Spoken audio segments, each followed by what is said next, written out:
Alrighty, so my topic is the legalization of the hunting of pinnipeds in the Pacific Northwest. Alrighty, so what is a pinniped? A pinniped is a carnivorous marine mammal. So the two I have pictured are the California sea lion, and harbor seals, which are the two I believe should be hunted. However, there are other examples of pinnipeds, such as monk seals, walruses, leopard seals, just to name a few. So a brief history of these guys. Various native tribes previously used to hunt them, and use them in cooking, such as their broth for soups, or their flippers were apparently a delicacy. And also cultural practices, such as the chief was treated to certain parts that no one else could eat. However, as colonizers came over, they became more state financed, where the state financed bounty hunters to hunt these guys and basically really wiped out the population.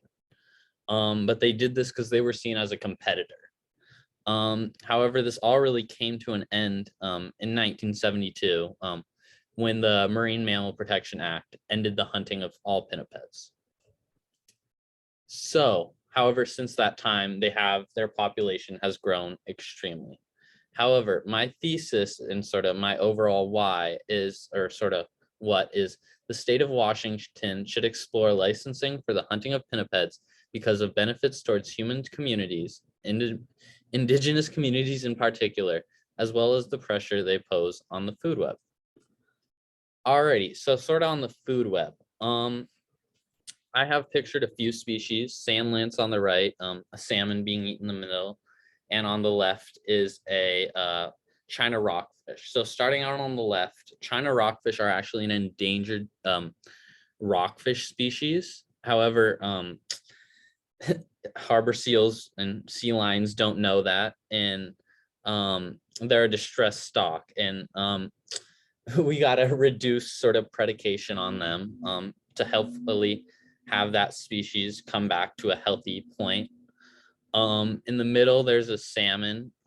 Salmon are also eaten by almost everyone, such as southern resident killer whales. Chinook salmon are the only thing southern resident killer whales have eaten, and a lot has been seen where some have been dying due to malnutrition, and this is a direct competitor. Also, how they are they're really picking off these salmon everywhere. Like when they go back to breed up their rivers, they'll or spawn up their rivers, my bad. They'll just be picking them off at their weakest. So really targeting, and then also towards all fish, sort of smaller ones as well, sand lance.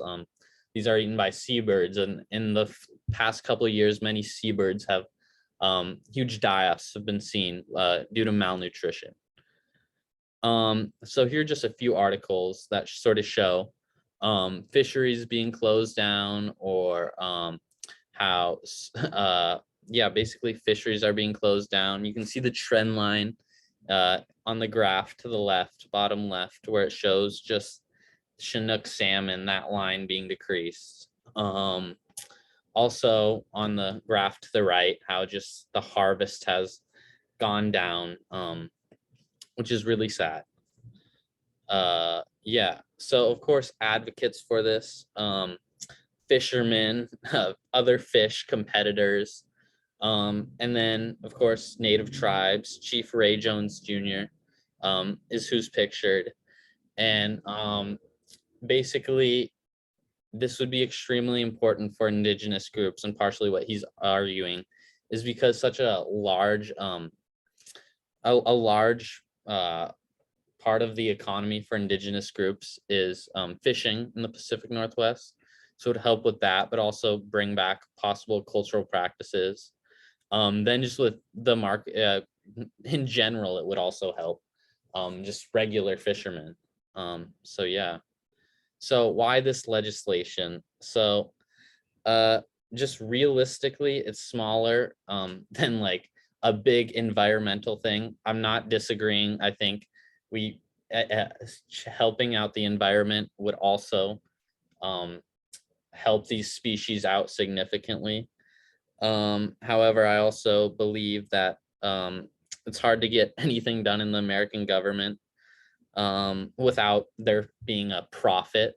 And with this, it would allow a whole new basically market of harbor seals, and also help with other markets. So that would be extremely useful. So that's 5 minutes. So thank you very much for watching. I didn't get to everything, but oh well. Bye bye.